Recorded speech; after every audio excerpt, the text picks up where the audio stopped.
まと大変を巻き起こしおった。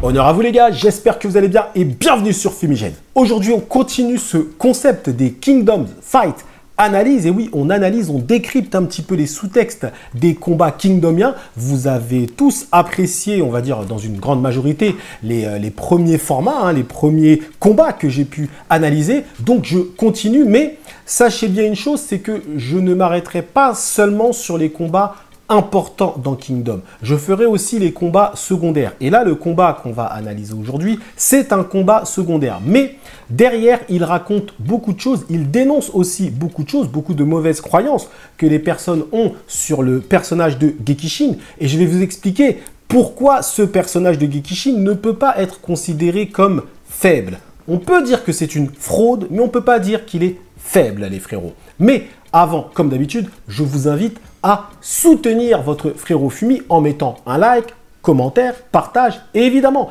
Et ceux qui veulent aller plus loin, qui veulent rentrer dans la Fumi Family, on est une grande famille, eh bien écoutez, venez sur le Discord et suivez-moi sur Insta. Je poste de plus en plus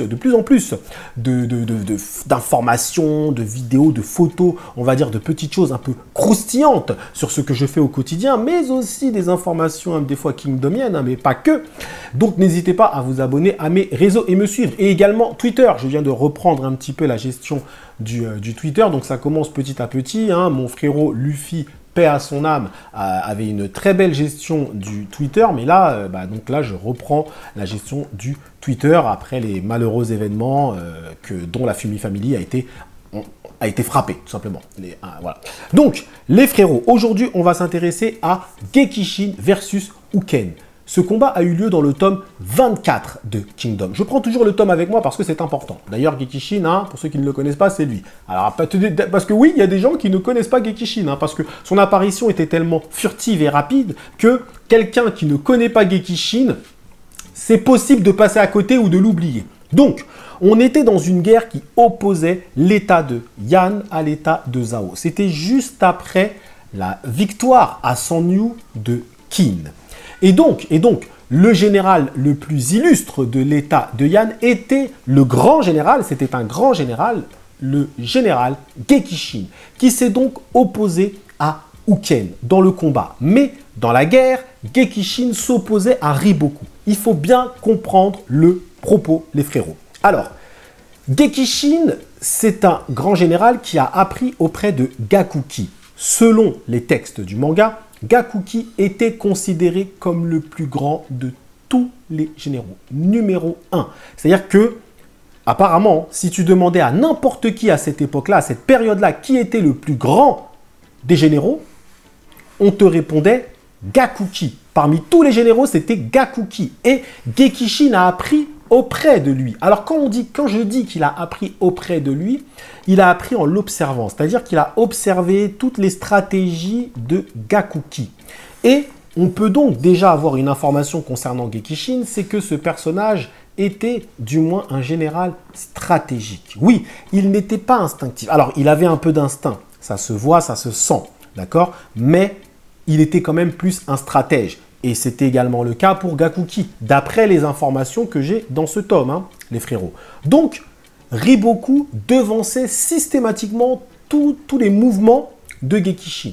Gekishin se dit un moment, c'est très étrange, je n'ai jamais vu ça, il a un style de combat qui est assez, on va dire, atypique, il devance toutes mes stratégies, et finalement, Gekishin, en remontant un peu le fil conducteur, et en remontant un peu tous les événements de la bataille, comme il a pu l'observer chez Gakuki, il arrive à déceler le QG de Riboku. Et finalement, le QG de Riboku était très proche de lui. Alors, Gekishin avait des troupes de combat, les chiens vénéneux, les chats vénéneux. Hein, c'était, on va dire, le fer de lance de son attaque. D'ailleurs, il va utiliser les chiens vénéneux pour aller attaquer directement Riboku. Et il avait aussi des Quanrong hein, avec lui, Gekishin. Donc attention, parce que les Quanrong, on en apprendra un peu plus derrière sur eux, c'est pas n'importe qui. Hein, d'accord? Donc, Gekishin arrive finalement à débusquer le siège de Riboku. Riboku reconnaît lui-même que c'est une prouesse. Effectivement, le fait de réussir à le débusquer, c'est une prouesse. Surtout que Gekishin fonçait sur Riboku avec 15 000 hommes et Riboku, il n'avait que 8 000 hommes. Mais Riboku avait prévu, j'ai envie de dire, une police d'assurance, à savoir Uken. Et oui, et lorsque tu as Uken dans tes rangs, c'est compliqué, tout en sachant que ce personnage est hors Kingdom. Je l'expliquerai un peu plus dans la vidéo Shin versus Uken, mais il y aura 2 vidéos Shin versus Uken. Pourquoi? Parce qu'il y a une première confrontation Shin versus Uken, donc à la coalition, et après on a encore un Shin versus Uken. On en a eu un avant, mais il est un peu moins intéressant à analyser. Quoique, il faut bien comprendre que lorsque tu as 8000 hommes et Uken, c'est plutôt pas mal, tout en sachant que Uken, à lui tout seul, arrivait à stopper l'avancée des chiens vénéneux. À lui tout seul. Uken rentre dans ton camp, il y a 10 000 ou 100 000 hommes, il se fait tirer dessus avec je sais pas combien de flèches, il se fait pas toucher le gars. Uken est hors Kingdom. Il est hors Kingdom, c'est-à-dire que quand tu vois Uken combattre, ça n'a pas de sens. Ça n'a pas de sens. Uken, je vous dis, il est arrivé, boum, il déboule de la montagne, voilà, il déboule d'une montagne avec son cheval, le gars. Tous les chiens vénéneux qui étaient soi-disant ultra forts, ultra puissants, réputés hein, pour être très dangereux, très virulents, très violents, lui il arrive, coup de Gundao, comme ça. Allez, il les balaye, coup de Gundao. Donc, Gekishin se présente face à Uken, et pour lui, Uken n'est qu'un Bushin parmi tant d'autres. Donc il dit, moi, Uken, je sais qu'il a une force, on va dire qu'il dépasse l'entendement, mais c'est un Bushin, j'ai déjà mangé beaucoup de Bushin, comme il l'avait dit en amont à Seitaku. Donc pour lui, il n'y a pas de danger. Il se prépare, il serre son poing, il arrive pour attaquer Uken et il comprend très rapidement qu'il n'a pas le niveau. Il n'a pas le niveau. Il se fait découper. Il est même appelé imposteur de la part de Uken. Et derrière, forcément, la communauté Kingdom, dans sa grande majorité, l'a appelé Gekishin la fraude. C'est-à-dire que c'est même difficile de dire Gekishin sans dire fraude derrière. C'est compliqué parce que sa défaite est tellement pitoyable qu'on est obligé effectivement de l'appeler la fraude. Mais aujourd'hui, je vais essayer de nuancer un peu ce terme et de vous expliquer pourquoi Gekishin n'était pas faible. C'était une fraude, mais il n'était pas faible. Pourquoi? Déjà, Gekishin était un grand général. C'est dit, en termes d'expérience sur les champs de bataille, c'est même supérieur à Riboku. Ok? Maintenant, le problème de Gekishin, c'est qu'il n'a pas de personnalité réelle. Il a appris à travers les batailles de Gakuki. Donc en fait, c'est un Gakuki version Wish. C'est ça le problème de Gekishin en fait. Et même s'il a appris auprès du plus grand, il a réussi à devenir un grand général. En fait, c'est un Gakuki version Wish. Mais maintenant, est-ce qu'on peut dire qu'il est faible? Non, il n'est pas faible. Par contre, son idéologie est faible. Son idéologie est très faible. Il le dit même à Seitaku. Hein. Tu me payes plus, moi je me casse là-bas. Ce gars-là n'a pas de valeur. Il n'a pas de principe, Gekishin. Et face à Uken, mais ça passera jamais. Uken était le pire adversaire pour Gekishin. J'ai bien dit le pire, parce que Uken, c'est un mec que tu dois aller combattre avec tes convictions, avec tes objectifs. Si tu vas combattre Uken juste en te disant je vais combattre un mec comme ça passera pas, frérot. Ça passera pas. Parce que physiquement parlant, c'est l'homme le plus fort de la Chine.